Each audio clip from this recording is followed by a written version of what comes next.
Hey kids, you're listening to the internet's wettest podcast about video games, consoles, and pancakes. The SML Podcast.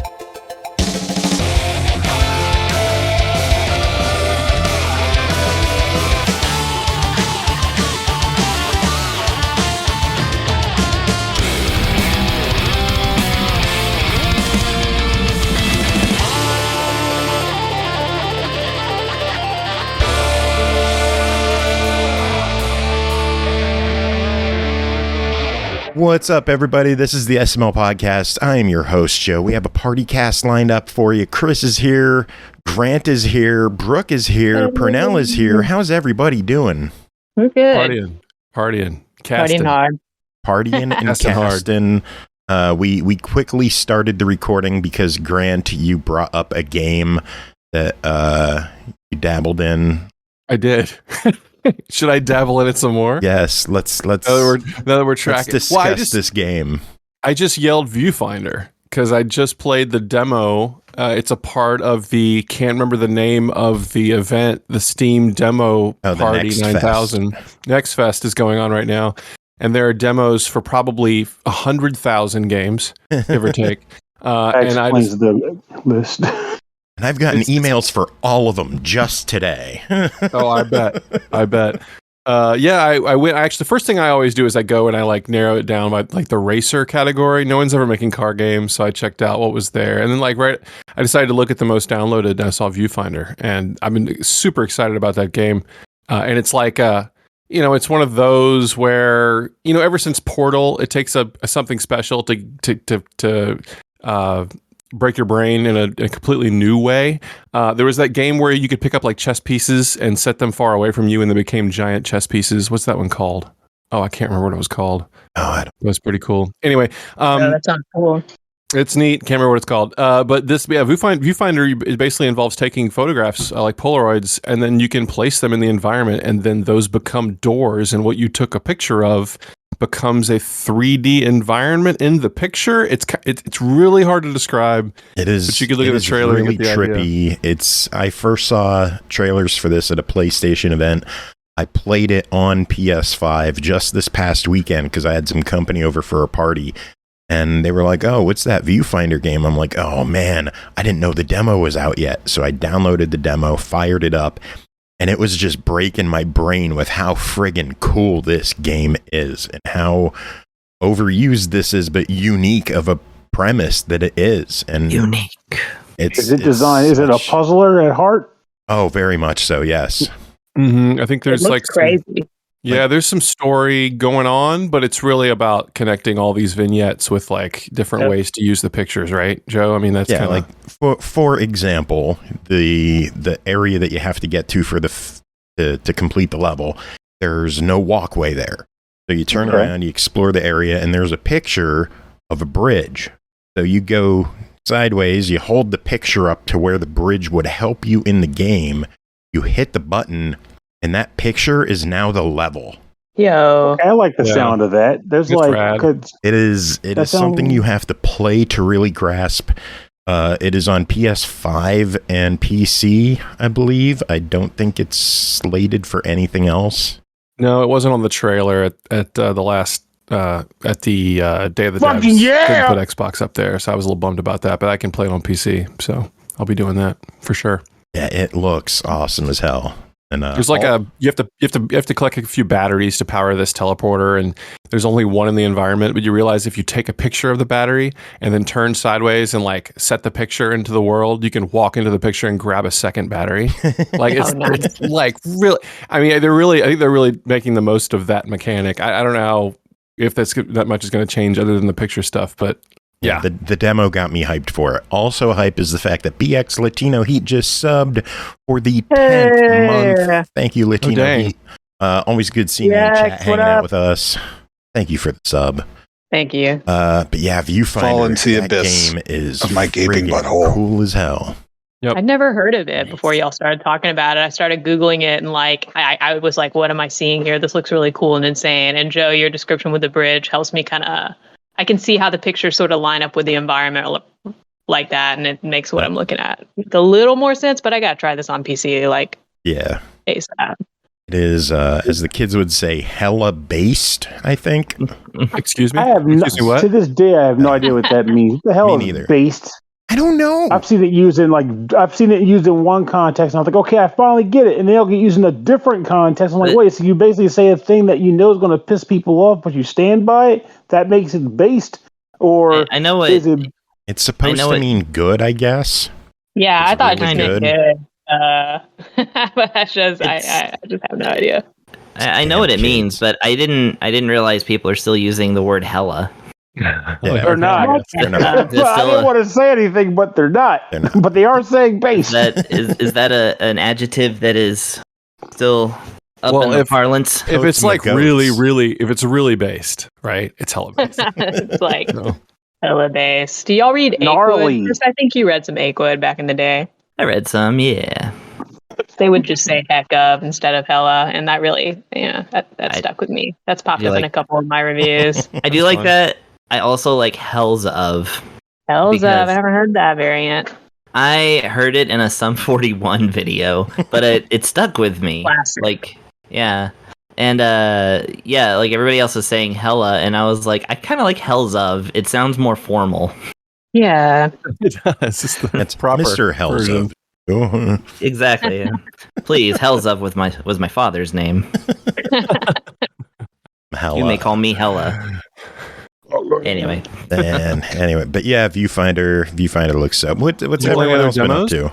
Oh, sorry. I just don't know if you're playing other demos from any of this demo fest. I haven't played any demos. I know like everything they hype up is mostly PC, and I'm not much of a demo player to begin with because 90% of the time you play a demo and then you got to replay it.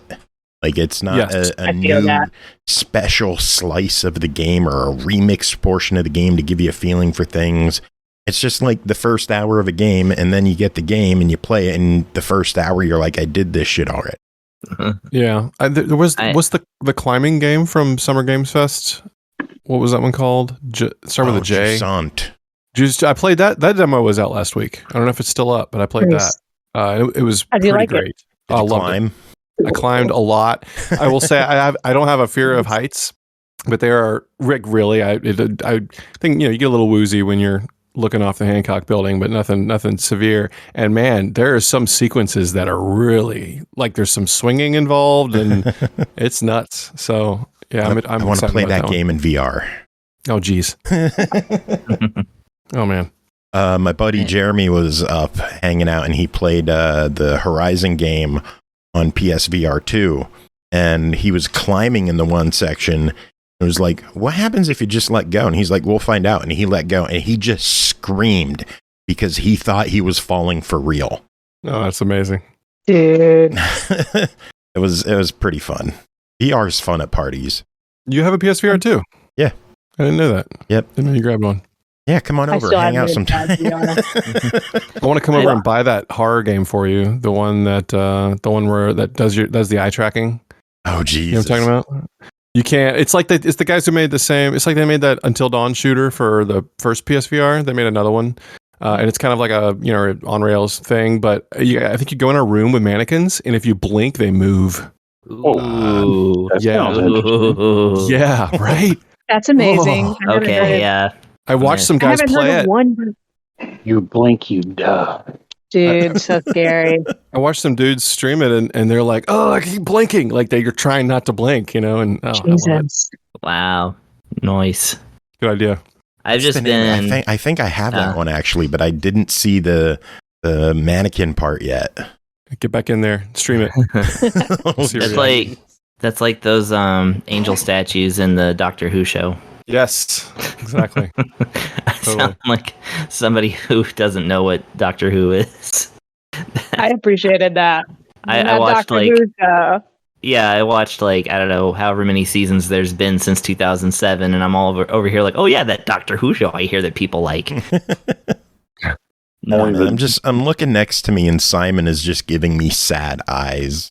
He was at the vet today. No. Because he had a bite on his rear hind quarter, and it was getting infected. So we had to take him to the vet, and he has a big shaved patch, and he had to get the abscess drained, and he's on medicine and all this other stuff. And he's just been laying on my lap all day with a donut around his neck. Just the poor guy. I just want to snuggle him. Yeah. Kitty. Poor Simon. My buddy. He is my snuggle buddy. Don't bite your cats, Joe. It wasn't me. I swear this time. Wasn't me this time. Sure. Yeah. I promise. We got a bunch of reviews we should take care of. Should we get to those? What? Okay. Or did someone else have anything they wanted to chat about from the past weekend? Oh, I just wanted to briefly shout out Etrian Odyssey HD remaster for coming out and being amazing. Whoa. And also perfectly demonstrating like how DS can be translated to Switch in like a modern way. So like they did a real good job with it. I'm about a few hours into the first game, and I'm like, yeah, it's good. What was the second screen used for mostly in the? So Etrian Odyssey, very famously, one screen was the first person dungeon crawler bit, and the bottom screen, the touch screen, you would draw your map in real time with with what you were doing, like old graph paper style. But you draw a line and it would lock in place, and you could drag over little icons and stuff like that. In the Switch version, you can toggle that. You can go to a full screen mode of just the dungeon, or when you're ready, and there's like a little window of your map.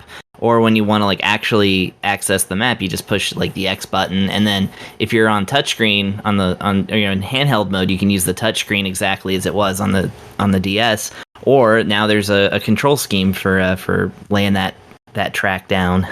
That's cool. So yeah, way cool. Smart.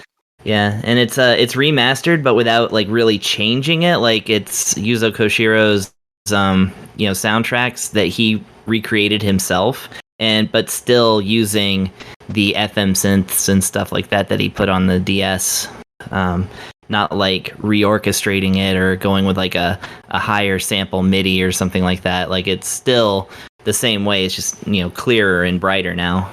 So yeah, sweet. I bought the physical version from PlayAsia because it didn't come out in the US. But if it does, I'm buying it again.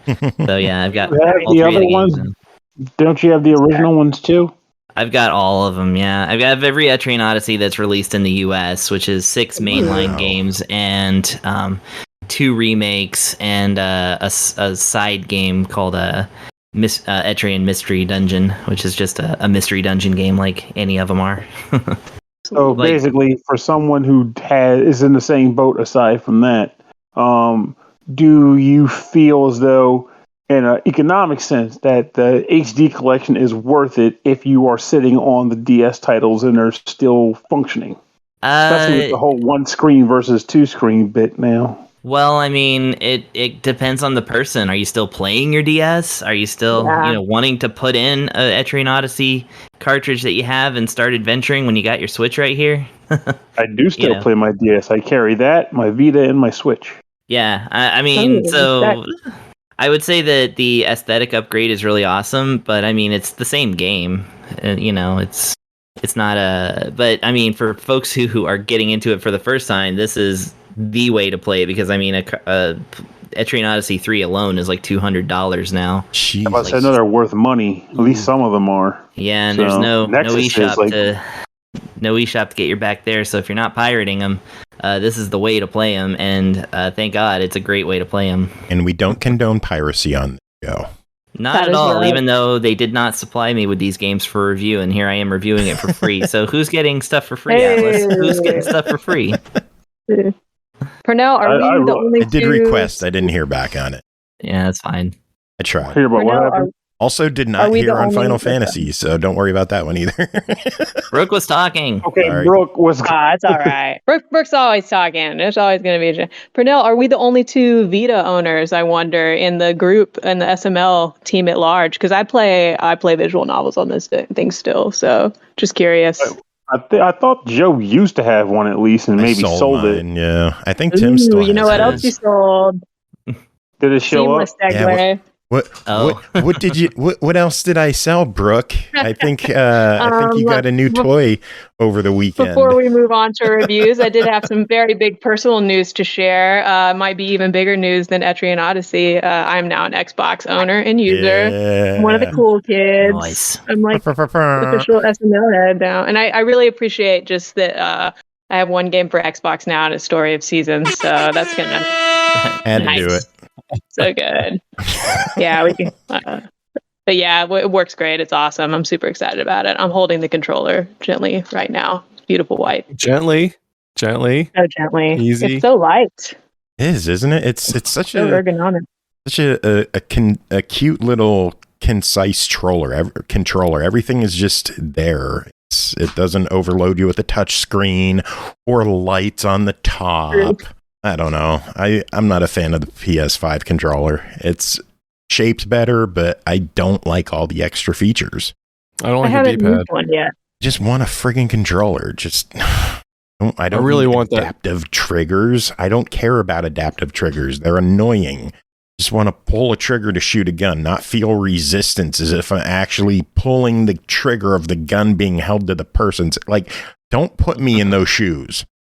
See, I don't mind not from that the way you're describing it, mind you, but I don't mind those adaptive triggers per se because they've never gotten in the way of my games. It's just, oh look, a little bit extra, little bit of pushback on the button. I can appreciate that. I feel like, personally for me, I feel like with this gen, I haven't really had a situation where I felt like one was in any way really quote unquote better, with the exception being that I'm still used to how the Xbox controllers hold, because whereas PlayStation continues to change the way their controllers look and the shape and all that within reason, Xbox has been consistent over the last few gens, and I say that in a good way because I felt that the 360 had a good controller setup. Xbox One was like, okay, here's that controller, but like it's a little, I guess it had a little more heft to it. And now this one, it's got this weird like gritty finish, which makes it more comfortable to hold, if you can believe it. Like it's the same shape, the same button layout, with the exception of that one, like I guess like image button that they have on here, whatever reason it's there. The share button. That's a share button. Okay, I never press it, so I was like, it must be a screen cap or something. You never touch it? That's amazing. What? Most people accidentally hit that thing constantly. I'm about to say it's accidental. Yeah. I'm like, what am I sharing with anybody? Nobody cares what I'm talking about. I care. But I appreciate that, friend. I appreciate that also, friend. Yeah, but like I never share stuff. I mean, like every once in a while, like when I have to write a review, the only time I really take screenshots, because I'll take the screenshots just to dump them on the Facebook so I can put them in WordPress later. But for the most part, I never share stuff really. Which makes me sad because every once in a while I've tried. Like I remember I was playing like Robbie Reevy. I was like, oh, this is a cool boss fight that was really challenging. I should take a video of that. And then you share it. Nobody gives a crap. Like whatever. I'm not playing that game, so I don't understand why you would be interested in doing well in it. But I digress. Take a lot the point I was making while I play Super Mega Baseball 4, because when you hit the ball just right and flies back at the pitcher and cracks him in the face and they drop, you gotta take a screenshot. Gotta take a video. It's just too good not to. Those are the moments, you know. Screen grab. I made use of the view the last 3 minutes of footage feature that Xbox has in the review that I have today. So I'll explain that when we get there. Oh, nice. I will say that I really want that Starfield controller. That thing looks rad. It does. But I have the Horizon one, which I love. It's like bright magenta and yellow and translucent, and it's amazing. I don't need to like collect controllers. That's just stupid. So I think I'll have the Forza one too. It is so nice. It's my favorite. I also have the Stellar Shift. That's the one that, like, from one angle it's blue, from another angle it's purple. It's really cool. Yeah, that's the worst part about these nice controllers, because I never have multiplayer, but I always end up having a situation where one is the default controller.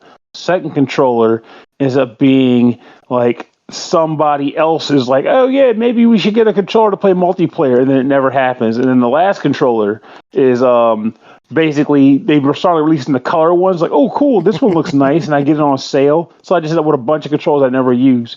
I have like 4 sets of Joy-Cons. I've only used one of them. 2 Pro controllers. I've never used either one of them. I just had to buy a Switch Pro controller because I want to play Zelda, but the screen's too small for me. I need a Pro controller to play on TV. And I'm almost the opposite lately. I'm amazed people can do that. Like I play games, and something about my eyes with the bigger TVs lately and the way they're set up, I feel more comfortable staring at a smaller screen where everything's kind of right there. I'm kind of like waffling between getting a freaking mega sized TV and stick with my current one because I'm worried I'm gonna get this big TV and not be unable to stare at it. Well, I don't know yet. I haven't figured out what that's for. I need a mega TV. Like Mega V. Like one of my friends got like a 70-inch TV. I'm like, that would be cool. Yeah. You're just playing Pokemon on it. I want to play an open world game on one of those bad boys. That would blow my mind. Car games are really good on the big boys.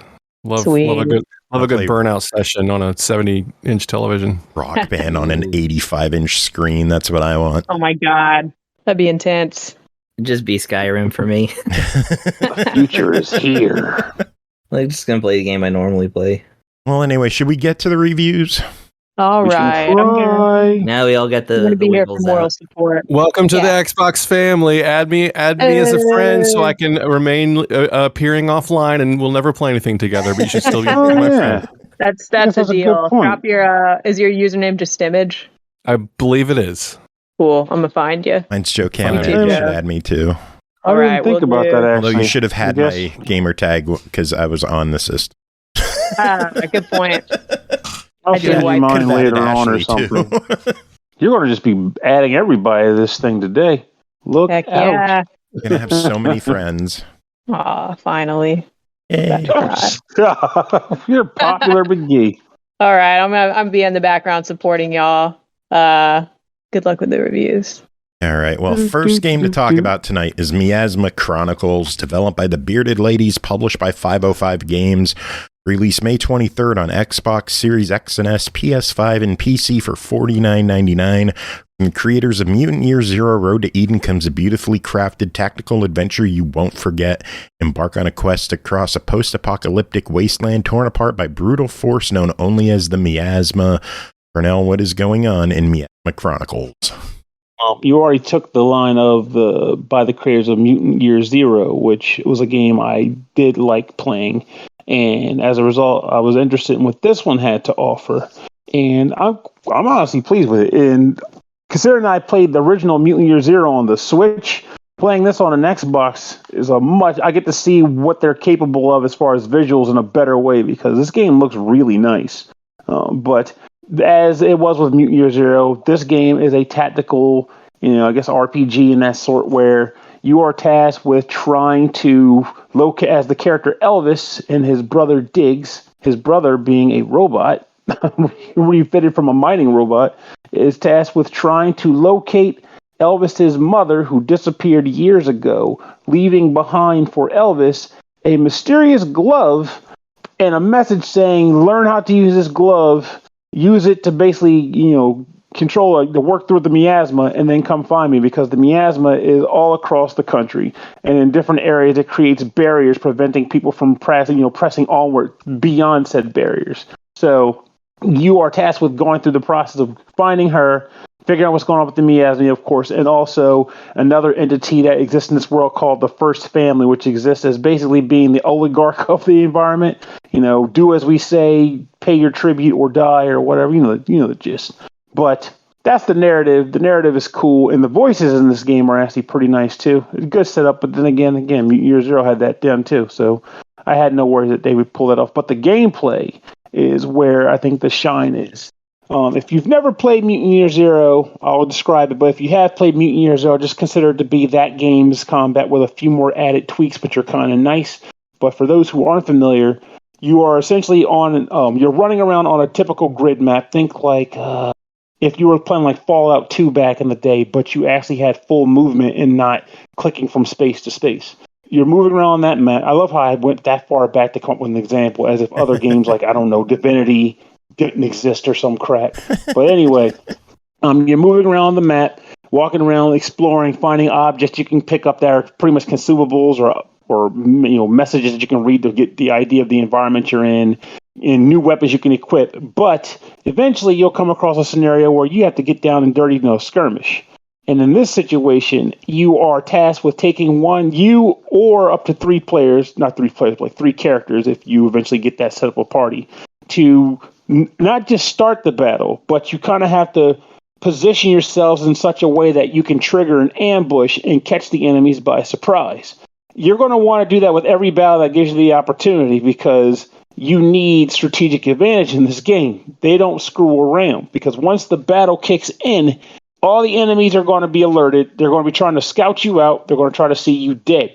And placement of characters ends up involving putting them behind walls or tree stumps or anything you can find to work as either half cover or full cover.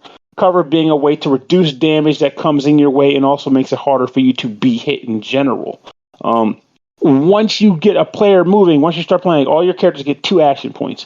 You can use them to do a variety of things, just move around the map to get better placement, use your guns to attack back, but then of course you eventually get other abilities as well, such as blast armor shots that allow you to hit multiple enemies at once, or an overcast which allows you to hit enemies as they run through your line of sight. It's Overwatch, I'm sorry. They run through your line of sight. And a variety of other cool things that may use one or both of your action points. And depending on the character, they'll get different types of things which will allow you to, choose which characters are best suited for a different situation.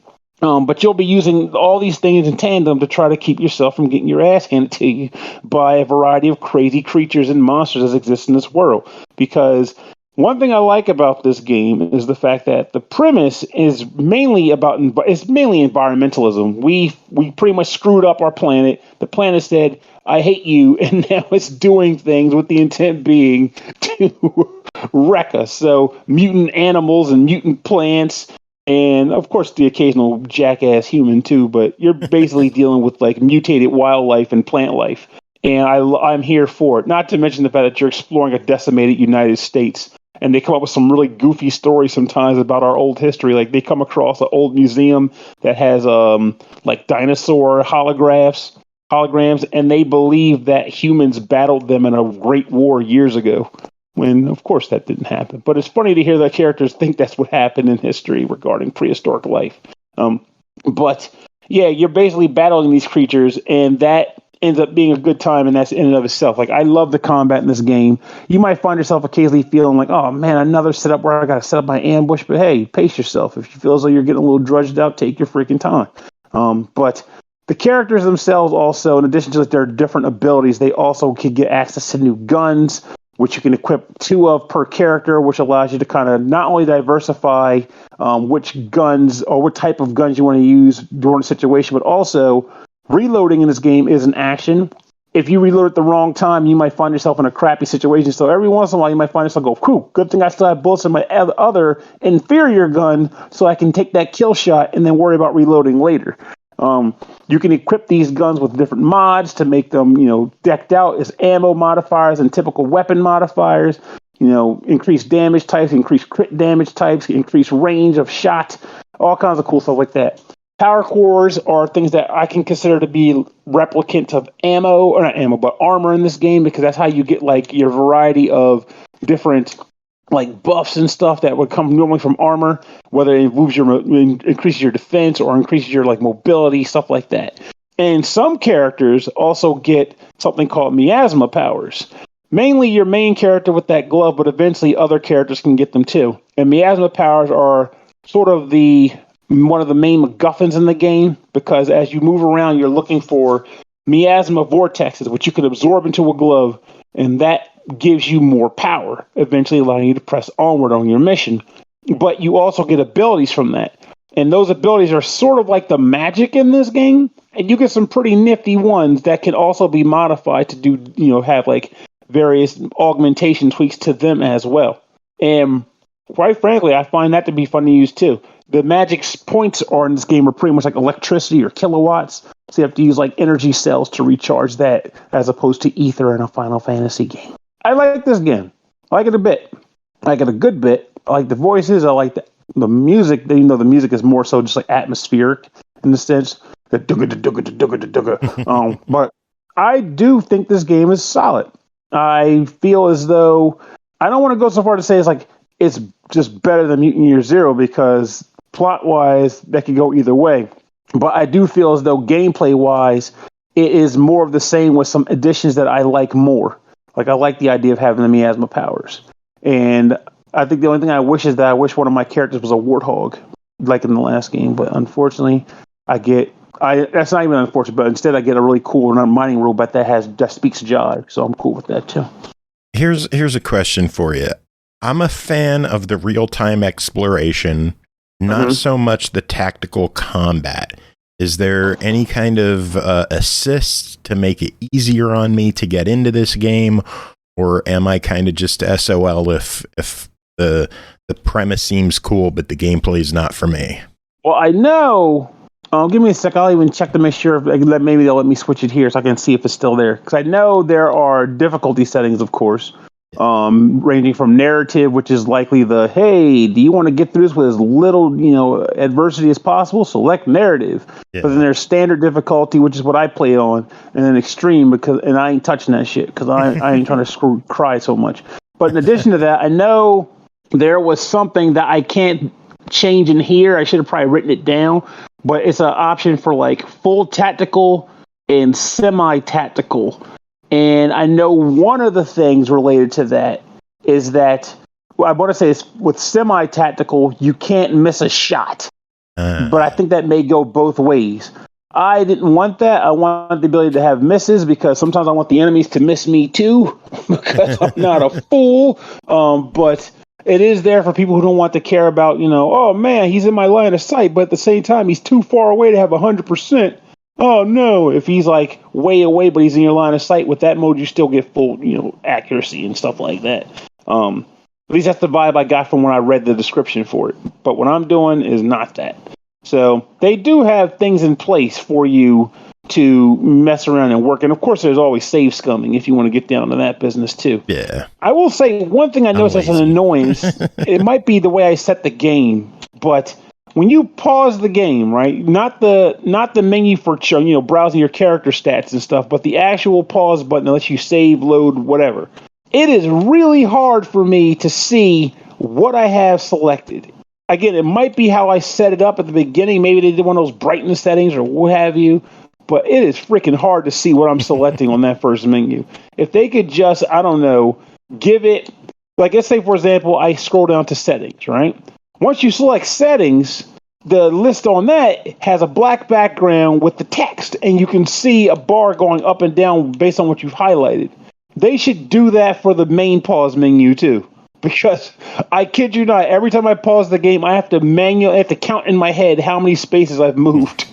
To know what I'm picking. I've never played a game where I had to do that before, ever. It is really weird. I don't know what's up, but otherwise, the game is cool. I think it's a great title. Well, it is $49.99. What is your verdict? I think it's worth picking up. It's a fun time. Explore the United States today in a brand new way with mutants and frogs and demons galore. Nice. Well, it's on my wish list, so I'll have to keep an eye on it. Quick question before we move to the next one. What's a MacGuffin? A MacGuffin. I feel like that's just me saying weird crap. Okay, love it.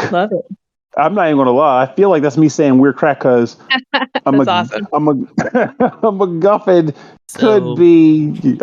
Chris, my man, go for it. A MacGuffin is a physical object in a story around which a plot is based. So, so I wasn't all... A magic land. Hell yeah. I'm going to ask you this, Chris. I got to ask this because I feel like this is where I come from in a lot of the stuff I say. Have you ever noticed how sometimes you'll pick up what something is from context of someone else using it, but you never actively had to define it? Yeah. Yeah. 100%. Like bussin'. I'm Chris, by the way. Like bussin'. Dude, that's so real. All right. Well, Busted. anyway, we're moving on. Next game to talk about is Killer Frequency, developed and published by Team 17, released June 1st on Xbox Series X and S, Switch, PS5, and PC for $24.99. Killer Frequency is a first-person horror puzzle game set in 1987 that puts you in the role of a late-night radio talk show host in a small-town America whose callers are being stalked by a mysterious killer. Grant, tell us about your time with Killer Frequency. Yeah, Which should so be the one of next your name of your next album, but it's sure done. I'm sure no one else has done that. Has anyone else done? I don't know. We'll find out. So one of my favorite horror movies of the last 15 years or so is this movie called Pontypool, and it is a story that takes place inside of this radio station. There's only two actors in this film, and it's basically the story of the DJ and the producer, going about their business, broadcasting for the evening, and then they get a very strange call. And let's just say things ramp up, but you never leave the radio station. All of the environmental storytelling, all of the stuff that's going on in the world are all told through phone calls into the station. It's quite effective because it lets you tell a really big story in a really small setting. It's almost like, you end up visualizing in your head what's going on in the world, and a lot of that can end up being more horrific than it might be if they just showed stuff on the screen. So I really like that film, and you guys should check it out if you haven't. I was like, this is Pontypool, Pontypool, and I was like, this is Pontypool the game. Right? Maybe. I don't know. And so so it turns out that one of the people that call in the most over the course of the evening is from Ponty's Pizza. So I have a feeling these guys knew exactly what they were doing when they put this game together. So if they're listening, I gotcha. I'm with you. I'm on board. So yeah, you play a DJ. It's a first person game. You basically, interact with your producer a bit, and then you can put records on to play music. It's all custom music for the game. You can put cassettes in the cassette player to play advertisements. There's a soundboard. There's a mixing console where you can turn stuff up and down. It controls like it was made for PC. So if you can imagine, right stick aiming at little buttons on a device can get a little fiddly if you're doing console, but you do get used to it. So yeah, what happens is you end up getting a call from the local police, and without spoiling anything, you sort of become the 911 station for the evening. And so you're getting calls from people that are in distress or are concerned. There's a bit of mystery involved.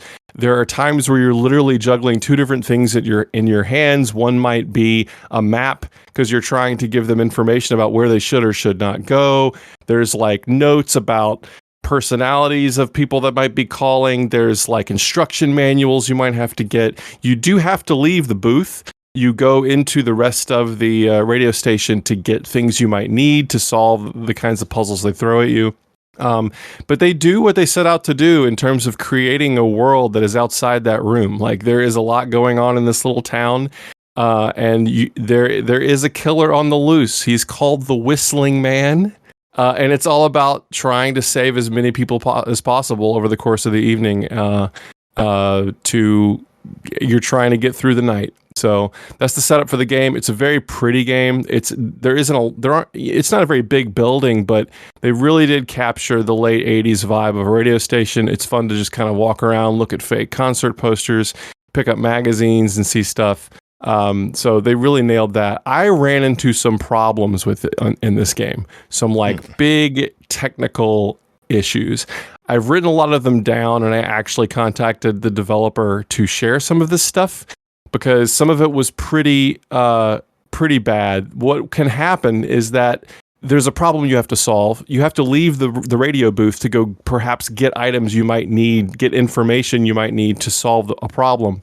But what can happen, let's just say 3 times over the course of this game, you can come back into the room without everything that you need, and then it queues up the next sequence, but you don't have, and you don't have everything you need. You haven't finished searching for stuff or dropping stuff on the floor and trying to leave. But the game does this thing where it will stop you from leaving a room if it thinks you haven't done everything you need to do in that room.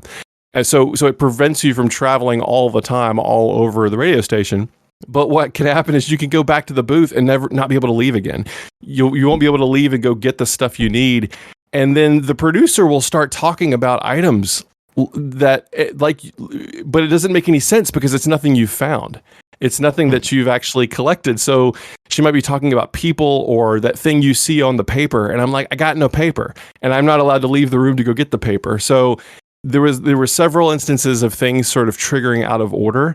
I will say that I did have to reload my save 2 or 3 times to get some events to trigger in order. All very sort of technical, buggy stuff. And there are other things like the producer will sort of scream a pile of information at you, stuff you might need, like just so you know, Kate lives at the end of Water Street on the west side. She's 35 years old. She's probably going to be pretty nimble. But John lives up near the water tower up on Juniper, and then Chris lives down on the other end of town at the corner of 5th and something. And it's like, check the map and see what see who we should pick to do something.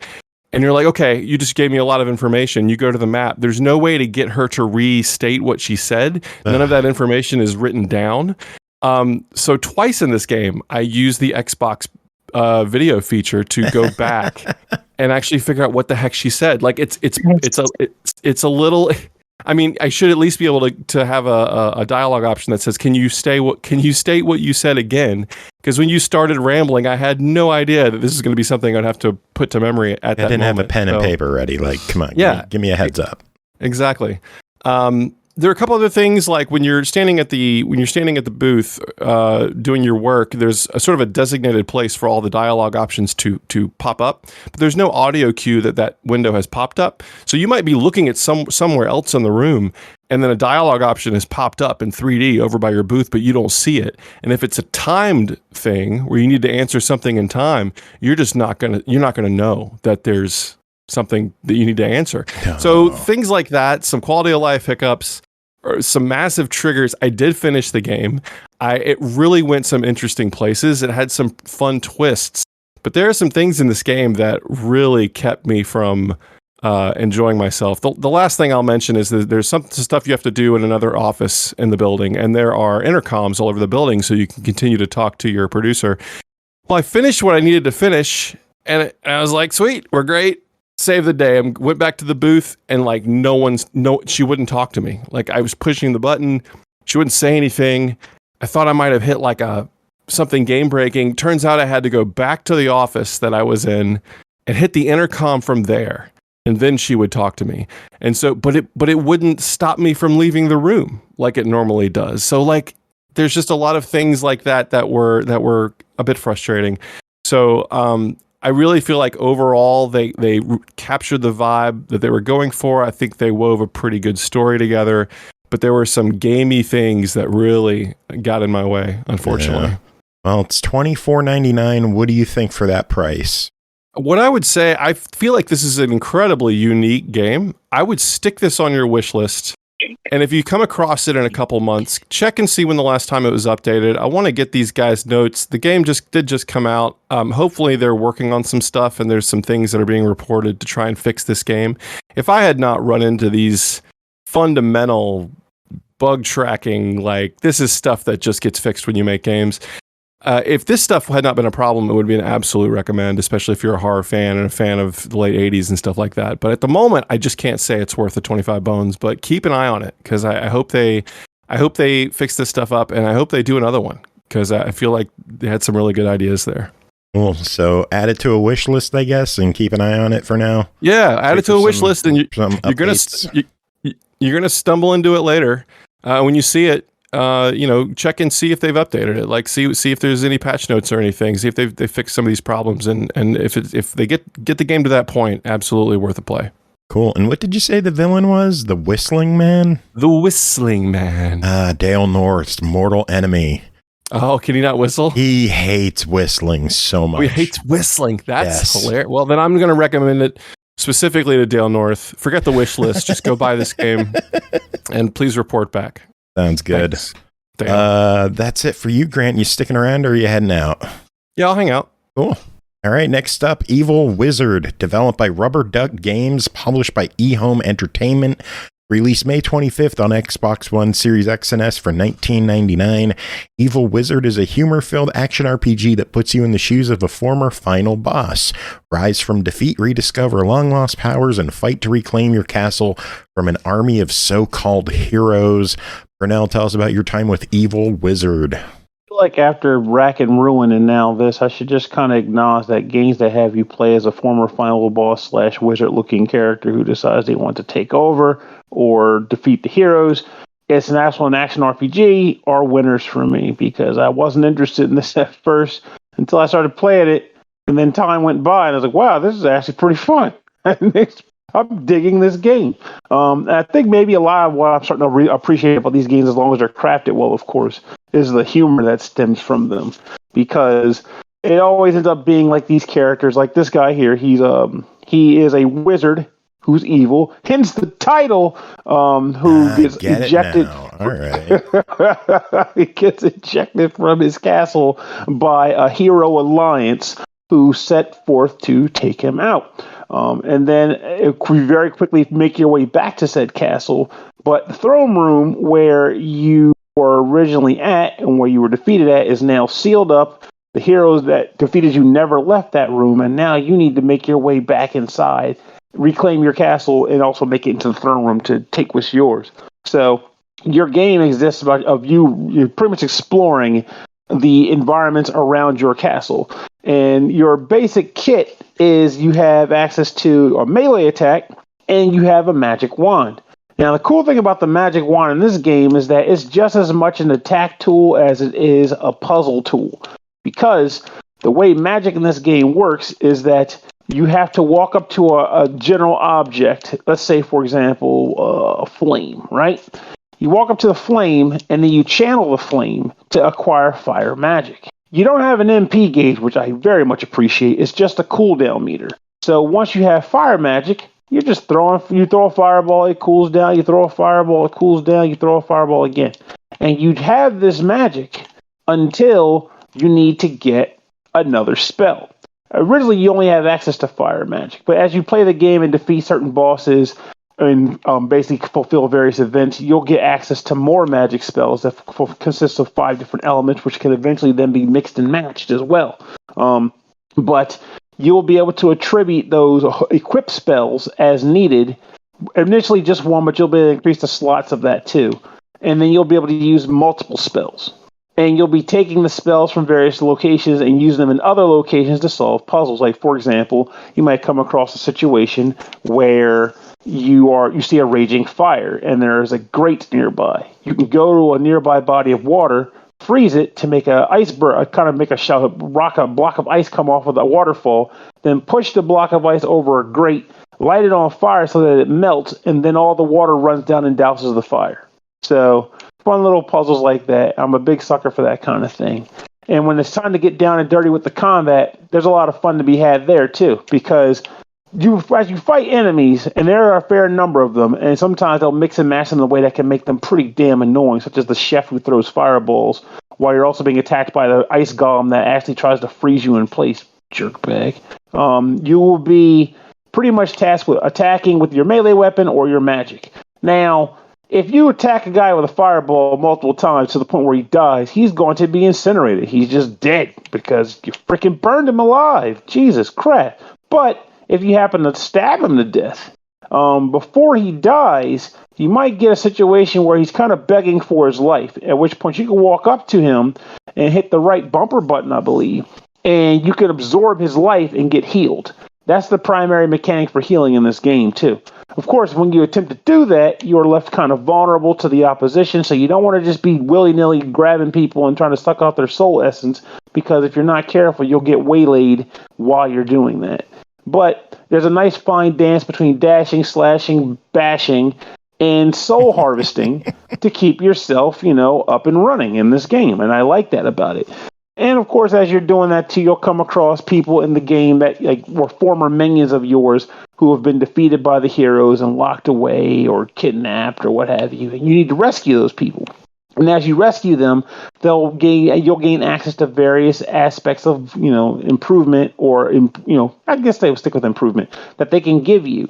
So like the most important one, which took me way too long to find because I'll get to that part, the reasoning behind that in a little bit, but it took me way too long to find her. But once you find her, you're able to spend, bloodstone energy that you've harvested from kills to upgrade your gear and get, more attack power, the aforementioned ability to carry more spells around at one time, and so on and so forth, more heart containers and the like. But you want to try to save as many people as you can. If you come across somebody, you're going to save them because you're going to get something good out of it. You can also get one guy he has, which I actually kind of find humorously. I should post this for you later to share.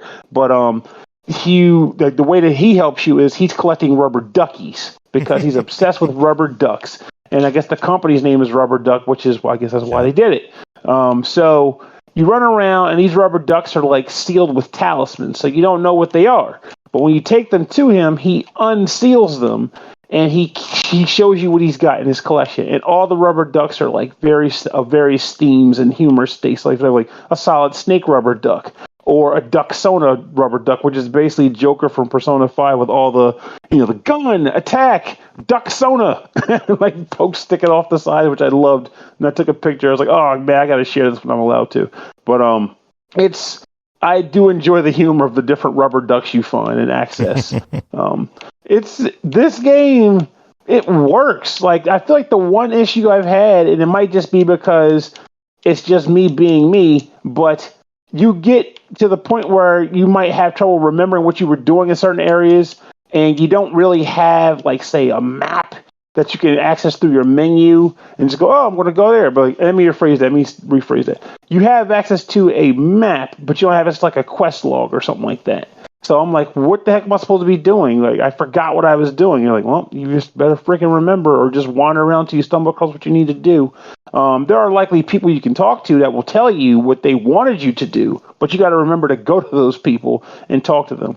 So the game isn't like freaking massive. So, I mean, worst case scenario, you can find a warp portal and warp back to the main hub, and then you're like, okay, I'll get back on track from there. But when you're out and about, you're just kind of wandering until you come across what you need to, which is pretty much how I progressed through much of my time with the game. But it doesn't mean I dislike it. I like wandering around. I like finding new stuff, and I like, I don't know, locating secrets and realizing I can freeze water all of a sudden, which makes me want to go back to a place. So this game works. One more thing I should mention too. I've said this about a lot of games back in the day, and I'm going to say it about this one too. I didn't think the game had a visual flair when I saw stills. Didn't say it was ugly, but it didn't really pop for me. But seeing the game in motion changes that. It's very fluid animation. The characters have a lot of personality to them. I like the game. I like the way it looks. I like the presentation it provides. It's just good stuff. And if it weren't for this show, I would have likely missed out on it. So hopefully if anybody's hearing this, they might not make the same mistake I did and manage to actually, pick up the game themselves, because I think this game is worth being played. And also go back after you beat this one and play Rack and Ruin, because that's another game that I think a lot of people slept on. Well, this one's $20. What do you say? Easy recommendation. Cool. Buy it. That's Cool. what the show says to do. Yep. Okay. Works for me. Next up, Brain Show, developed and published by Simplicity Games, released June 7th on Switch and Steam for $14.99. Compete with your friends in a brand new quiz game. Take part in a crazy TV show. Dynamite explosions, sobbing mates, ruined friendships. Sounds like fun. It will be with Brain Show. Chris, tell us about your time playing Brain Show. Okay, Brain Show. So this is a multiplayer, seems to be, maybe developed by one person kind of thing. But yeah, it is a quiz show type of it's like it's a game show that is centered around quizzes and stuff, and basically, you just answer trivia questions in various ways to get through. So this is it's a little bit weird. For one, it is multiplayer only. There's absolutely no single player anything. You got to have two people at least. and definitely recommended to have more. It works with up to 8. And the other thing is that So no AI players at all. It's strictly no AI players. No. No AI players. No, none of that. So basically, you go to like a menu, an interface, and you choose, one of 2 modes: play or quick game. And I'll get to those in just a second, but I just got to shout out the control scheme. So it only works with Joy-Cons, right? And it only works with 1 at a time. So, just 1 Joy-Con per person. That's the only interface. No Pro Controller, no touchscreen, no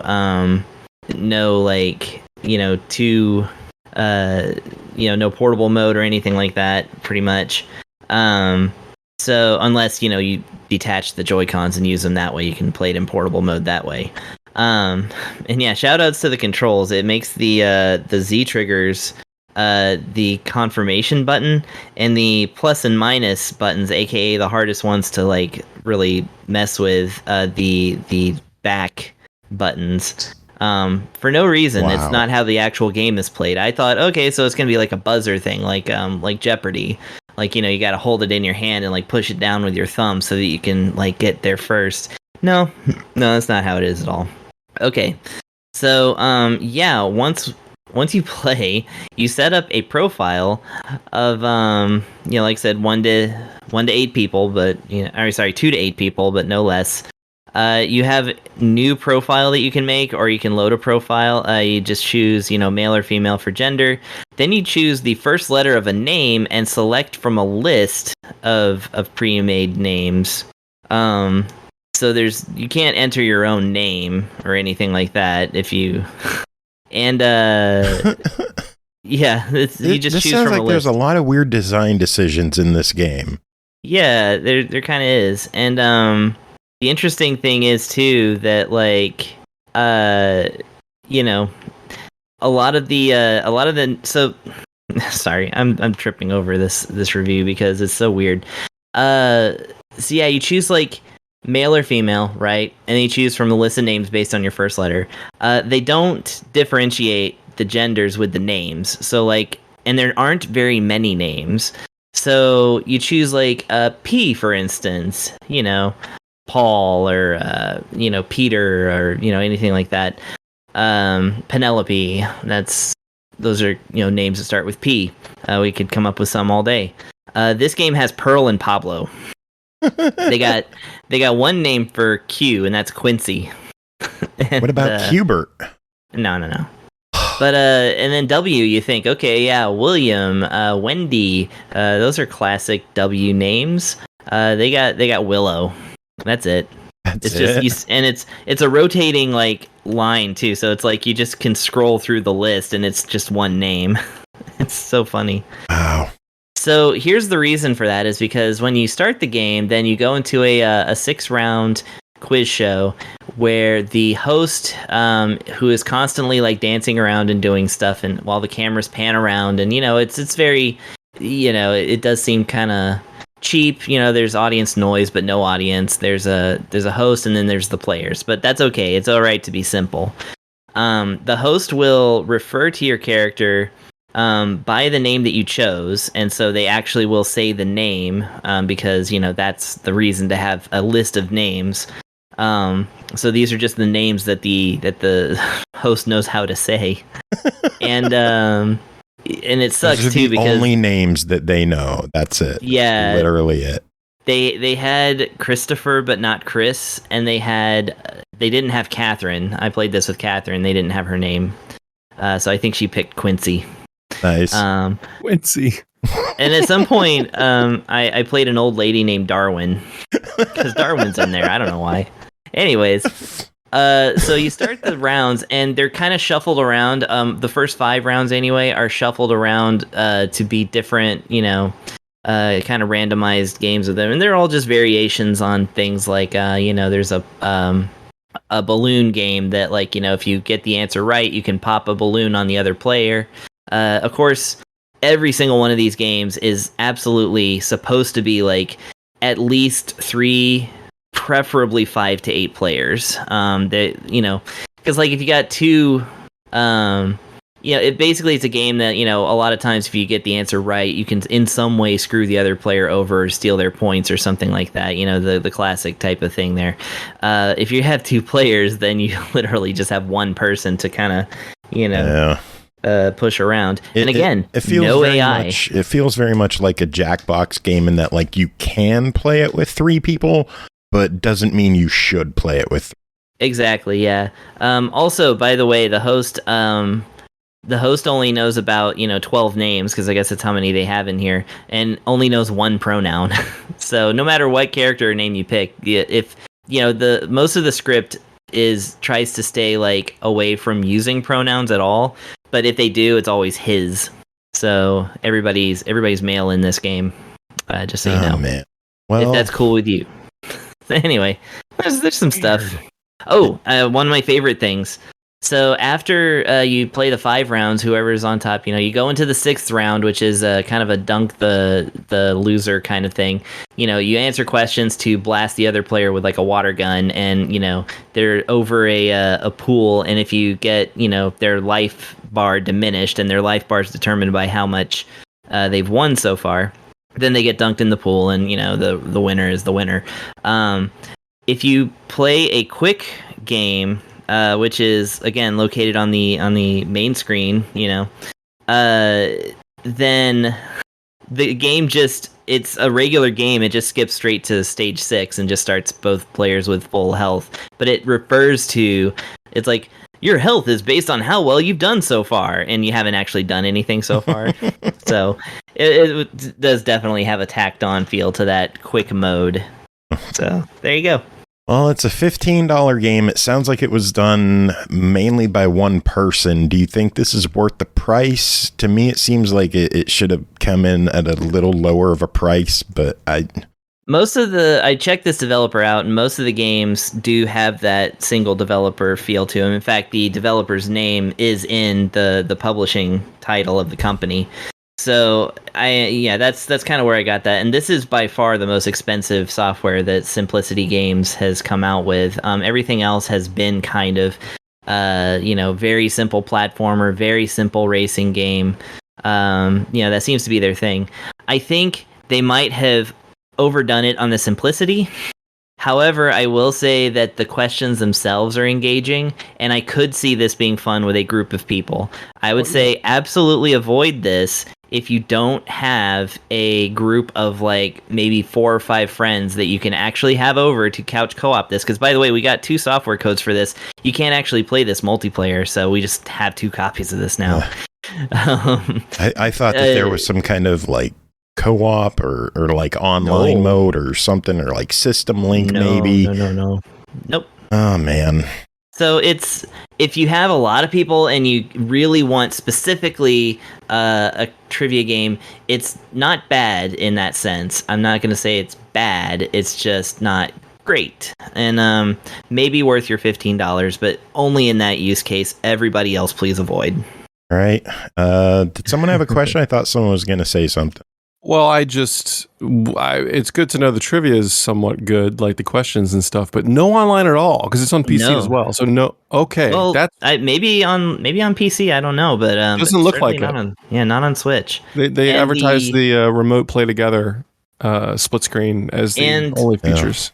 If you were wanting to like hone your skills in like in a specific trivia category, then good luck, because anytime a game starts and they let you choose, it's randomized between I don't know how many categories, but they kind of randomize 4 of them and then let you pick from those. So kind of cool. They do advertise over 5,000 questions, so at least it sounds like there's a good variety of content.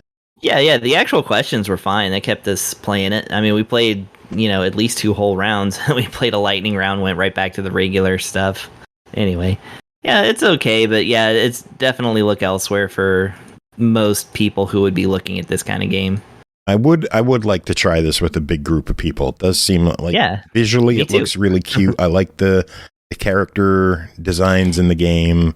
Yeah, and it looks like a good starting point for simplicity. They just need to work out some kinks and add more modes and allow either AI or online or something.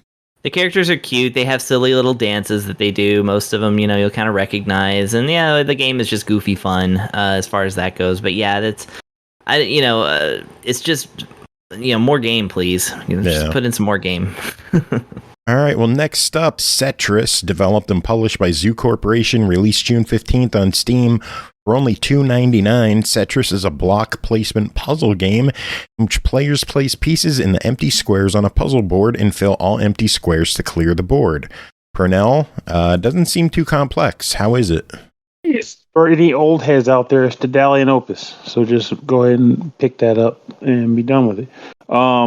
For people who don't know what the hell Daedalian Opus is, it is one of the very first original Game Boy games to have ever been released, in which you were just a man. I couldn't remember the general premise because, again, this is like the 80s, but you were a man crossing bridges to get to the next island to make another bridge, and you made the bridges. Crossing bridges. That's the story. That's how we rolled in the 80s. But the way you had to cross the bridge, you had to first create the bridge by doing what you do in this game, which is instead of being a bridge, you're just filling in a rectangle or a square under the sea. But you are tasked with filling in a rectangle or a square of various dimensions utilizing tetrominoes or Tetris pieces to do so. You may find yourself in a situation where you're like, okay, here's a 5x5 grid. You have an L piece, a line piece, a 2-block line piece, a Z piece, and a 6-block line or 5-block line piece. And you're finding yourself going, how the hell am I supposed to put this together? Well, trial and error, baby. You collect pieces, you pick them up off the holding table or the holding zones. You can drag them up and try to slot them into the puzzle. You can rotate them and you can flip them. So what I mean by flipping is essentially the mirror version of it. So just like how in Tetris you had the L piece and the reverse L piece, well, the L piece is both in this game because you just flip it if you need to. And then you slot them in. And if you pull it off, you complete the puzzle. Simple as that. Though, as you get further in the game, of which there are about 80 or so puzzles, you'll find yourself in situations where you might have blocks that can only be occupied by specific colors because all the different, tetrominoes are of different colors. And sometimes it might be like, hey, only like of the 5x5, square 2-1 and 2-3 can only be populated by a block that is yellow. So now all of a sudden you're like, crap, how many yellow blocks do I have? And of those yellow blocks, how can I place them in such a way that they overlap these spaces because nothing else will fill that spot?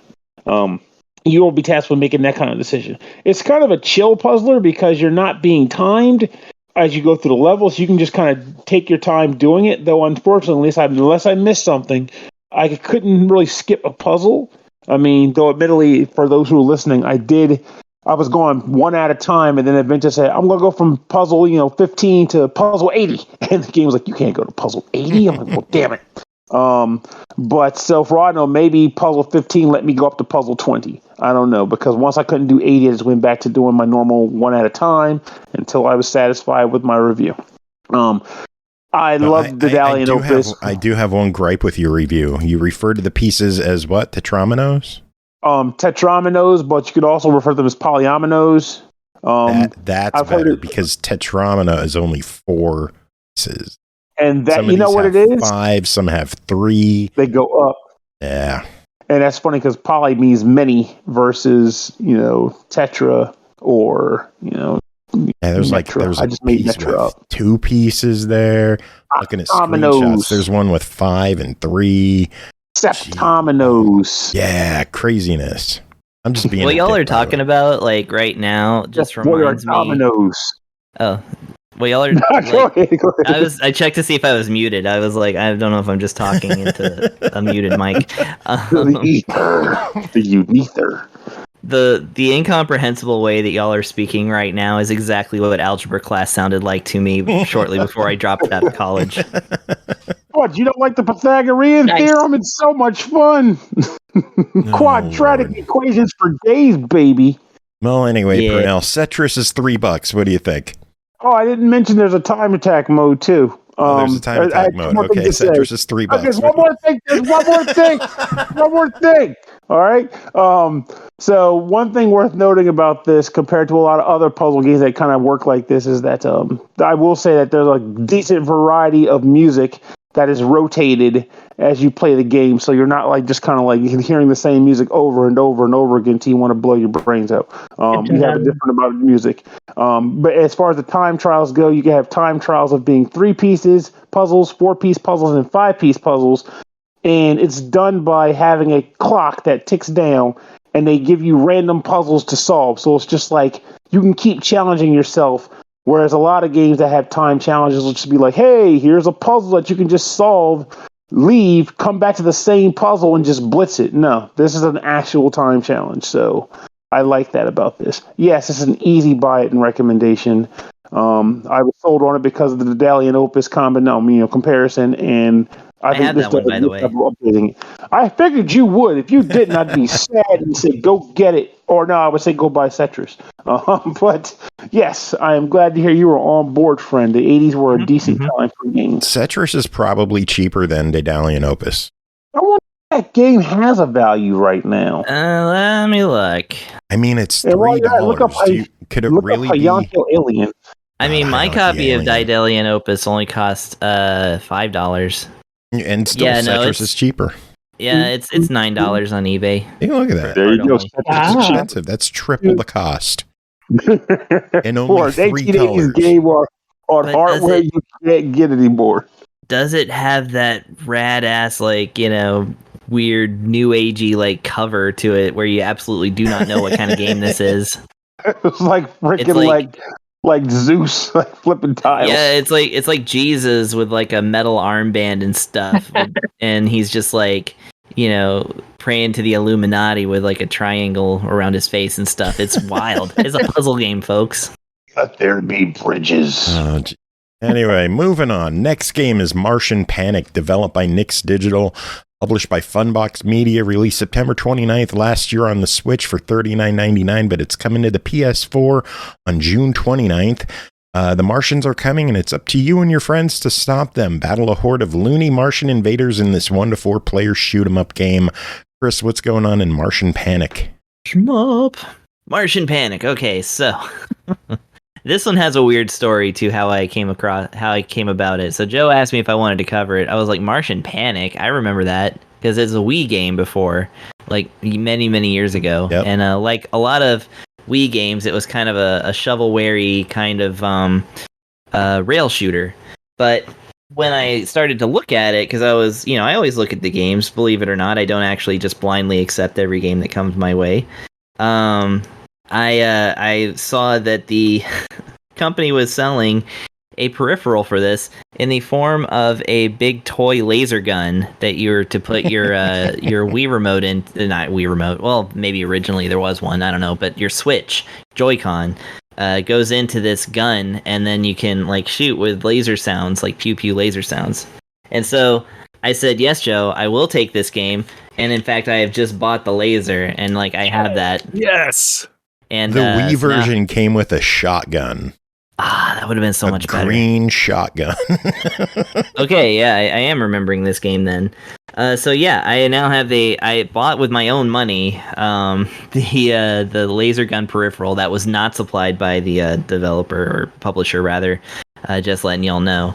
Anyways, but I did that purely because I wanted to experience this game fully as intended, and boy, what a game! So this is a rail shooter where you get to choose one of 6 characters who are, kind of, there's stereotypes of like the 50s or whatever. The housewife, the salesman, the kid with or the boy. He's just the boy.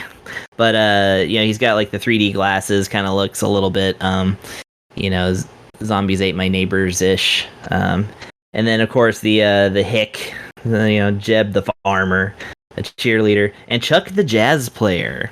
So, yeah, they're all voice acted and stuff, which is kind of cool. They have little quips that they say constantly throughout the stage.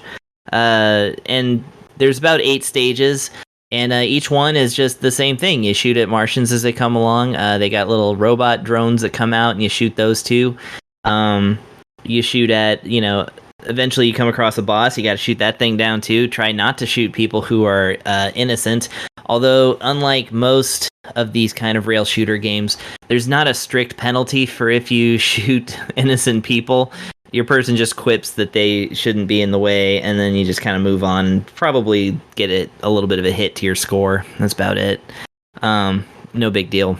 So yeah, it's so here's the thing, is that sadly, light gun technology and rail shooters in general really peaked in the arcade with all the House of the Deads and like that cool Jurassic Park game and Time Crisis, just all that good stuff. And it at home it peaked in the Super Nintendo and Sega Genesis era probably PlayStation. I would say generously the PlayStation, maybe even PlayStation 2 era, when we had CRT TVs and could point guns at the screen and just shoot stuff, and it was no worries. Since the HD era, all of our shooting games are now moving a cursor along with gyro controls. That was the case with the Wii, it's the case with the Switch now, and forever shall be, until they figure out something else. So this game has to basically rely on the gyroscopic controls ported over from a Wii game into a Switch game, and some wires got crossed there because this game, you do set it up initially, you do a calibration, and then the game just kind of ignores that, and as soon as you start, your cursor's out of the screen, and you're pointing to your extreme left, and then it's in the center of the screen, and you're like, what is going on here? So the game knows this. Here's the thing, they know this because they put a function in the controller where when you push the Y button, no matter what, the cursor will go into the middle of the screen and will move from there relative to the gyro controls. So if you are aiming at the center of the screen and you push Y, then it will recalibrate to something that will work. It will work for about 5 seconds because, literally, here's how it goes. You calibrate the control, you put the cursor in the middle, the reticule in the middle of the screen, right where you want it. You blast a few aliens. The blasting's pretty good. I'll get to that in a minute. But then the cursor the reticule will be taken away so that your character can move. Your character can't shoot while moving. They just move you from scene to scene so that you can shoot in a gallery.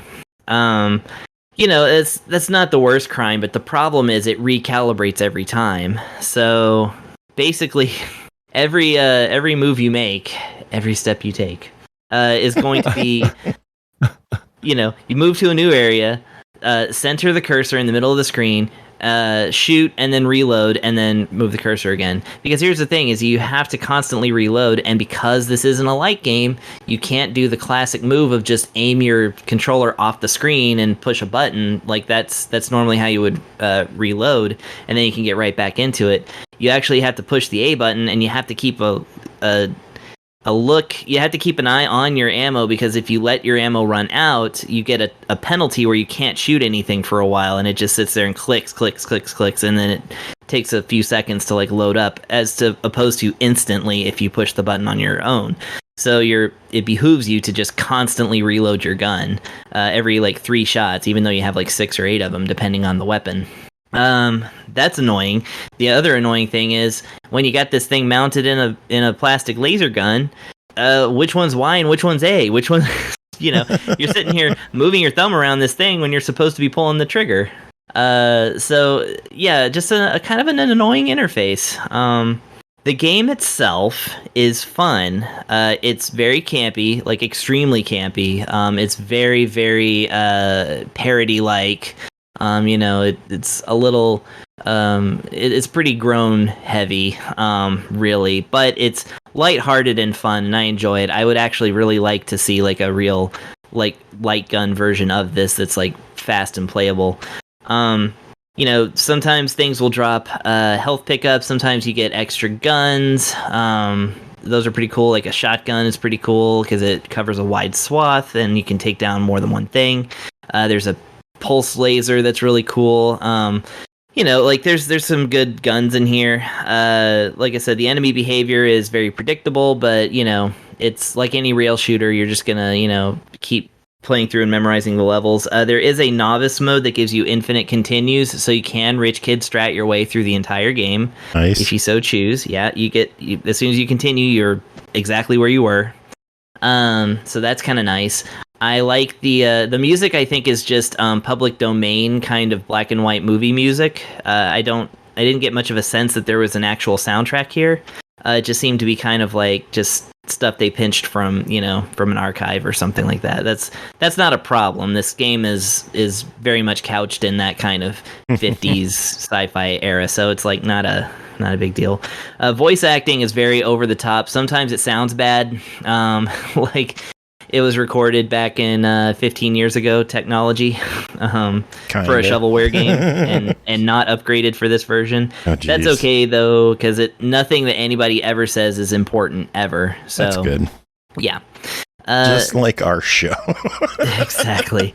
And even though we have these nice mics, and I would argue that we actually sound pretty good, because I listen to some podcasts where I'm like, oh, they don't sound as good as we do, and we suck. No. Just kidding. Oh no! Anyway, we absolutely. So there's not much else to say about this. So here's the chorus that everybody is waiting for. This game has performance issues on the Switch. What? Frame rate absolutely goes into the toilet when something big is happening, and I'm talking like fully stopping for a bit. Ouch. Before it catches back up. Now, it's not so bad that the gameplay is that compromised, but honestly, this game is struggling to be on this modern system from 2017, this game from I think 2007, and it's not a good looking game. I mean, it's old looking and it was cheap when it came out, so it's like there's no excuse really.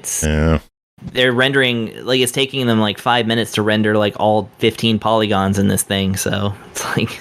Jeez. Anyway, it has that. It didn't bother me as much as other things did, but that is worth noting for people. Maybe you'll have better luck on the PS4 if you're really looking to get into this game. I hate it because the Switch is never going to be able to have a good light gun game because there's no sensor bar. There's no communication between where the remote is pointing and the television. This is the problem Skyward Sword had and why I quit. I was really enjoying that port for a while until I realized that there's this constant, as soon as you go in sort of a twisty pattern with the remote, your Link is just pointing his sword behind him at a certain point. You had to hit the button to reset that. And then it was a big problem because they made that House of the Dead remake for Switch. And it's the same thing. You just can't, because there's no communication about where the center of the controls are. And it doesn't matter with something like Splatoon because you're constantly correcting with the controls. You're just fine tuning with where you're holding the controller. Same with, Zelda and bow and arrow aiming and stuff like that. So that's a bummer.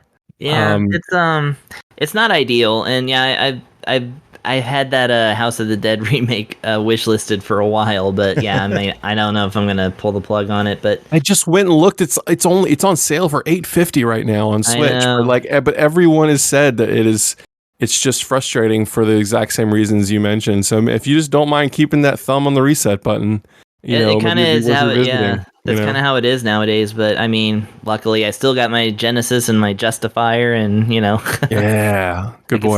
I can still play some good light gun games at home. But yeah, it's like I said, the technology is they haven't figured out what to do to supplant the bygone CRT and light gun technology that was so good. Yep. Was the Justifier the one that came with lethal enforcers? Yes, it was. Very, very well. Blue, light blue. Or pink. Blue and pink. There were two different ones. Blue is most common, I think. But yeah, I think we had both of them. Oh, nice. I hardly ever see the pink one. Didn't know there was a pink one. You can plug in two blue ones and it'll work just fine. It's just the pink one plugs into the blue one, so you can use just one Genesis port and have two guns. That's why there's a little telephone connection on the blue Justifiers, because that's where the pink one's supposed to plug in. It's called the Justifier. It is. It's amazing. Well, Martian Panic is sitting at $40 digital. I know physical you can find cheaper. And even with the light gun accessory, or not light gun accessory, but just gun plastic accessory. What are your thoughts on this game? What do you think on the prices? Just give us all the info. Well, okay, so the price I specifically wanted to call out because what the hell? $39.99 for digital when it's $19.97 on physical right now. The new listings are between $19.97 and about $25. I haven't really seen them. The original Switch version, weirdly enough, actually does get a little bit more. I think it's had more value applied to it because it's like in the $30 range to $40 right now. If you buy this game physically with the plastic gun bit that you may or may not want, I don't know. I didn't really sell it that well because it was cool for me, but it doesn't enhance the game much. I mean, it adds pew pew to your shots, which is good enough for me. Can you hear it on the mic? No. Wow, I'm holding it right up to it. This Discord thing. Yeah. Okay, well. Try doing it while talking at the same time. Okay, let's can you hear me talking with the laser now? Yes. Yes. Okay, that's the sound of the laser. Pew pew. Yeah, it really does. Pew pew pew. That's pretty awesome. Those both together are $40 to buy, and if you're gonna go anyway with this game, I would recommend that way so that I don't understand why it's that expensive digitally. It seems to be a mystery to me. So for that reason, I would have to give it a deny it to purchase it digitally for that price. I'm gonna say once I got used to it, it was fun enough that I could recommend the physical game or the digital game if it got priced down to something more reasonable, akin to its roots. That is to say. At least make it as cheap as House of the Dead remake. I mean, gosh. I definitely have thoughts on that price. I don't want to dwell on it too much, but I would not recommend this game for 40 smackers. That's a whole ass Etrian Odyssey right now, yo. That's halfway to the full collection. You kidding me? Yeah, truth. So there you go. All right. Well, one final thing to talk about tonight is some DLC for Metal Hellsinger, the Essential Hits Pack. Developed by The Outsiders, published by Funcom, released June 13th as DLC for Metal Hellsinger for $9.99. I believe it's only for current gen PS5, Xbox Series X and S, and PC. I did not see anything specifically mentioning the Xbox One or PS4 version, so I believe this is current gen only. Anyway, the joy of demon slaying to the beat existing on a spectrum, and with the Essential Hits Pack, you get the entire rainbow. Dive into the hells with this mixed genre pack of 8 hit songs from some of the biggest bands in the world. Pernell, this is basically just new music in the game, yeah? Yes, sir.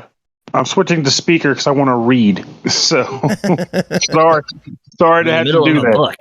That's right. Because since this whole thing is literally just music, then that means the most important aspect I'm going to mention is, well, what is the music? So this song pack actually adds 8 new songs to the game. And it's interesting because it's called the Essential Hits Pack, and the game is called Metal Hellsinger. None of these tracks are metal at all. I mean, in fact, they are wild. Wait. It's a wild swing. Now, I'm not saying that's bad per se, because if anything, I think it's actually pretty interesting that they went this route. Let me name the tracks that are on here. We got Feel Good Inc. by the Gorillaz, Uprising by Muse, Personal Jesus by Depeche Mode, I Love It by Iconopop, which I kept... I want to murder demons to that song so bad. It's pretty... I don't care, bam! I love it. Tsunami by DVBBS and Borges, which I actually hadn't heard of before this, believe it or not. Down with the Sickness by Disturbed. Now that's metal. Runaway. Oh my God. There we go. Runaway You and I by Galantis. And Misery Business by Paramore. So now I can switch back because I read everything I need to read. So I mean, I could have read that for you. Nah, got to get all weird with the sound on this thing. So the interesting thing about this is that I'm not even knocking the choice of music. I think it's interesting that they went this route and said, let's just throw some like wildly unexpected music, with the exception of Disturbed, into this thing. But it has me wondering what their intent was for it there, because initially my thought was, well, I'm not going to go around to somebody who dislikes metal music and go, now because this Essential Hits pack is in the game, you can go buy Metal Hellsinger. No, that's not going to sell a non-metalhead to Metal Hellsinger. But as a person who likes metal but also likes other genres of music, it was interesting to blast monsters and demons to this style of music instead of what's already, pack and parcel in the game itself. It was, if anything, it feels like a fun novelty for the game. I just wanted to interrupt and say that I have a similar thing that I like to do, and that is to play Excite Truck on the Wii, which allows you to have a custom soundtrack, and I like to replace the butt rock music that comes packaged with the game with dreary English singer-songwriter Nick Drake. And I How do you do that? How do you do that? Like, did you hack the game, or are you just putting it on your sound it's system? a feature. How are you doing that? It's a Wii game. Yeah, you put MP3s of any kind on your SD card that is up to 1 gigabyte, and You're freaking kidding me? That's incredible. yeah, you can do it. I just love your Leave it to Chris to find some really unexpected and awesome game tweak for a classic product. I love to hear it. Yeah. But Oh, I love Excite Truck. It's one of my favorite games. Fantastic. I kick myself for never getting a chance to try it. I was one of the ones where I was like, I don't know. I need to save some money. It's still like $3 for a complete in-box copy. Nobody cares about Excite Truck. You can just go get it. Excitebots was also good. It was, yes. It was very good. What was the second one? What was the game Grant said? Excitebots. Excitebots Trick Racing. Excitebots. Now, I've never even heard of that one. It's like the same thing, but they're Transformers and kind of bugs instead of just trucks. Now you got me wondering, is that kind of like does it end up working kind of like how Stunt Race FX would have been if it didn't have the slowdown? A little bit. I mean, it's more like you do like cool stuff instead of like racing for first place or whatever. You just try to get points to end the race with, and it's really, really cool like that. There's lots of crashing, and it's very fun. Anyway, as soon as this review is over, I'm looking both of those games up. So they're fantastic, but you kind of need the Wii remote to you got to kind of play it on its original platform. It's one of those. Oh, I still got it, baby. I ain't messing around on this. I got to get down to business. Got my Excite Truck on, Excite Bot on. You seen it complete with manual? Buy it now on eBay for $10. So told you. I actually work with a guy. I work with a guy that worked on both those games. Oh, really? Sweet. He was an art guy. Yeah, maybe it was just for Excitebots and Forward, but I think it was Monster, wasn't it? Monster games. Yeah, Monster. Yeah, I think they work on NASCAR games now as just one of the many developers. It's too bad. They need to bring back some more Excite Truck. There's a Japanese import version for $10. I mean, if all they're working on is NASCAR, I wouldn't have a number of those guys are still at their desk wishing for a day to say, hey, how about NASCAR Excitebots? That could be fun, right? Get back to your desk, Jim. Oh, I'd play it.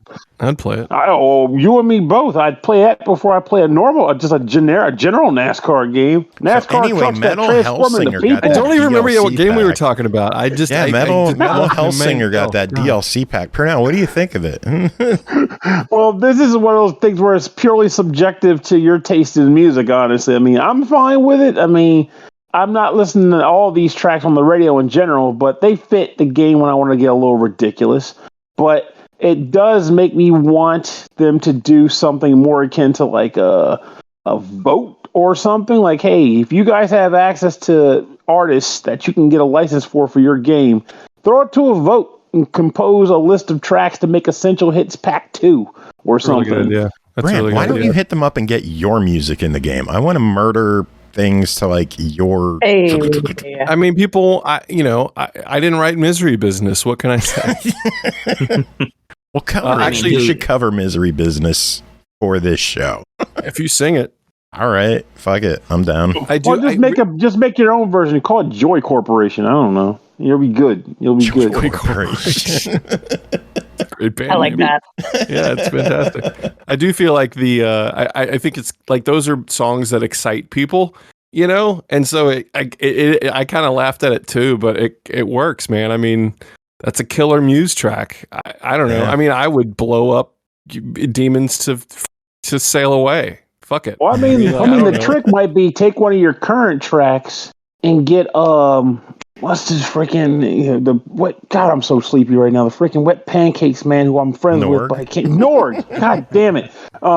Get Nord to do vocals for it, just for the hell of it, and then slap that out there. Like, look, you want to get excited to blast demons? Get a load of this shit. Metal, but we got a little bit. It can work. I believe. Let's not come up with any more horrible ideas that I'm sure will actually happen because we have way too much free time and bad ideas. The Essential Hits Pack is $9.99. It includes the 8 songs that we mentioned before. Something to note is that the DLC has bumped the game's rating to M, which makes me wonder why they didn't just target an M rating from the start and go with like hyper violence in the game, or why didn't they get censored versions of the songs? Yeah, like I feel like that would upset people, but I'm with you. I wonder what sort of like disadvantage there is now, or would there have been to go M Well, original? I mean, think about it. I mean, it came out at teen, right? Did it start at teen? What he said it got it bumped up to M, which means it came out at teen, right? Yeah.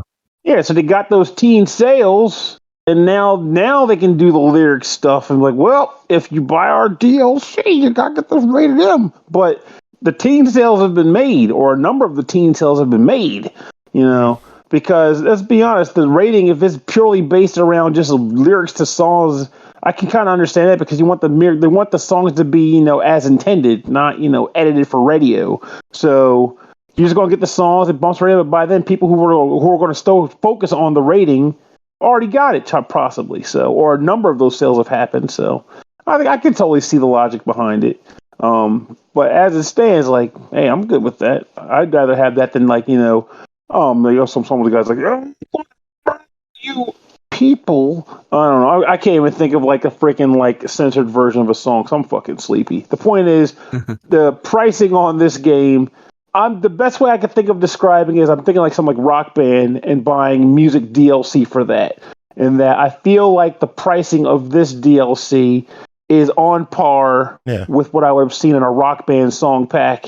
Pretty much. Yeah. And beyond that, it's just a matter of if the music it seems like is up your alley, or you're okay with just trying different music in the game, regardless of if it's your flavor of the month for the radio. There you go. There's your answer. But pricing wise, I think it's a solid pickup. It just becomes a matter of if the music hits your fancy or not. Cool. Sounds good. All right. Well, we are done. We made it through this episode. We did it. Yay. Brooke's still here. Yay. Yeah. Brooke, what did you think of the show? I thought it was a good show. I was actually just chatting Pernell on the side, and Pernell sounds extra composed tonight. I don't know what's going on over there, bud. But you sound good. I'm genuinely I appreciate it, and I'm also genuinely surprised I felt extra composed. I appreciate that, so thank you. I probably sound tired of shit because I am tired as shit. It has been a long day with Simon.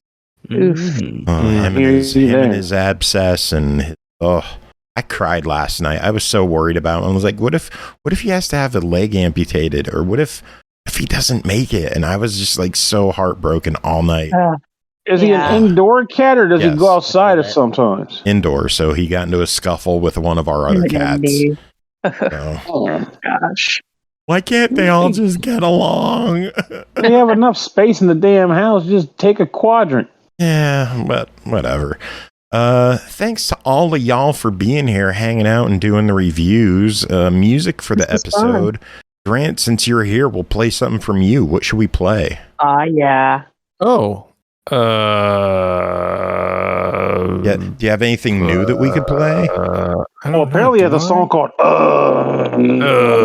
those are the metal yell there. That's the vocals. Those are the vocals. That one. I play.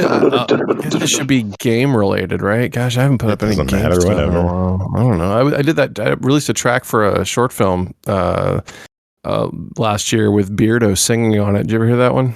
You probably played that. You might have played that one. Called Love Letter. Oh yeah, heard we that one? played that. Okay. I'll have play it no again idea. if you want. All right. Play it Let's do that. again. Let's do that. Play it again, Or Sam. Love Letter. Joe. All right. Well, that's the music for the episode.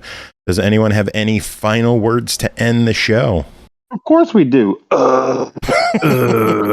Quick, everyone together. Let's end on that note.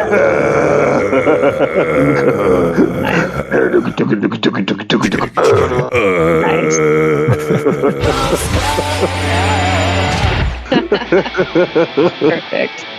Bosquet.